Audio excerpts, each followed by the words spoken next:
Park street ও Acropolis মলের পর এবার গার্স্টিন প্লেসে ভয়াবহ অগ্নিকাণ্ডের ঘটনা ঘটল আজ অর্থাৎ শনিবার সপ্তাহান্তে ভোর 4টে নাগাদ 5 নম্বর গার্স্টিন স্ট্রিটে ব্যাংশাল কোর্টের পাশে একটি পুরনো বাড়িতে আগুন লাগে।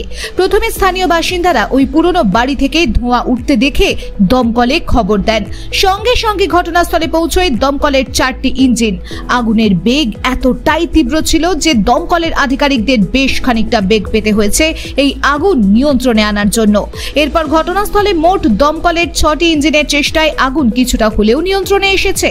এখনো বেশ কিছু পকেট ফায়ার রয়েছে, সেইগুলোকে নিয়ন্ত্রণে আনার চেষ্টা চলছে। ঘটনাস্থলে উপস্থিত হেয়ার স্ট্রিট থানার পুলিশও।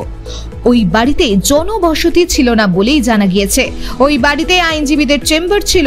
বাড়ির উপরের তলাটি সম্পূর্ণ ভস্মীভূত হয়ে গিয়েছে। সিলিন্ডার ফাটার শব্দও পাওয়া গিয়েছে।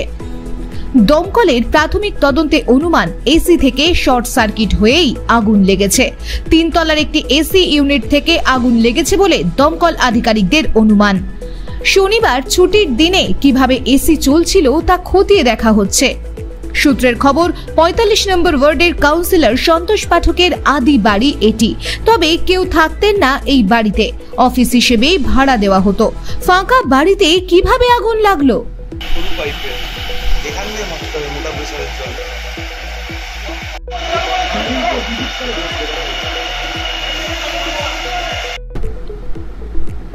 পার্ক স্ট্রিট ও অ্যাক্রোপলিস মলের পর এবার গার্স্টিন প্লেসে ভয়াবহ অগ্নিকাণ্ডের ঘটনা ঘটল আজ অর্থাৎ শনিবার সপ্তাহান্তে ভোর 4টে নাগাদ 5 নম্বর গার্স্টিন স্ট্রিটে ব্যাংশাল কোর্টের পাশে একটি পুরনো বাড়িতে আগুন লাগে। প্রথমে স্থানীয় বাসিন্দারা ওই পুরনো বাড়ি থেকে ধোঁয়া উঠতে দেখে দমকলে খবর দেন। সঙ্গে সঙ্গে ঘটনাস্থলে পৌঁছয় দমকলের 4টি ইঞ্জিন। আগুনের বেগ এতটাই তীব্র ছিল যে দমকলের আধিকারিকদের বেশ খানিকটা বেগ পেতে হয়েছে এই আগুন নিয়ন্ত্রণে আনার জন্য। এরপর ঘটনাস্থলে মোট দমকলের 6টি ইঞ্জিনের চেষ্টায় আগুন কিছুটা হলেও নিয়ন্ত্রণে এসেছে। এখনো বেশ কিছু পকেট ফায়ার রয়েছে, সেইগুলোকে নিয়ন্ত্রণে আনার চেষ্টা চলছে। ঘটনাস্থলে উপস্থিত হেয়ার স্ট্রিট থানার পুলিশও। ওই বাড়িতে জনবসতি ছিল না বলেই জানা গিয়েছে। ওই বাড়িতে আইনজীবীদের চেম্বার ছিল। বাড়ির উপরের তলাটি সম্পূর্ণ ভস্মীভূত হয়ে গিয়েছে। সিলিন্ডার ফাটার শব্দও পাওয়া গিয়েছে। দমকলের প্রাথমিক তদন্তে অনুমান এসি থেকে শর্ট সার্কিট হয়েই আগুন লেগেছে। 3 তলার একটি এসি ইউনিট থেকে আগুন লেগেছে বলে দমকল আধিকারিকদের অনুমান। শনিবার ছুটির দিনে কিভাবে এসি চলছিল তা খতিয়ে দেখা হচ্ছে।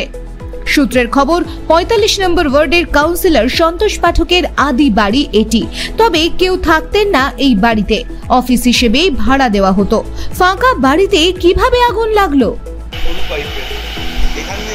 মোটামুটি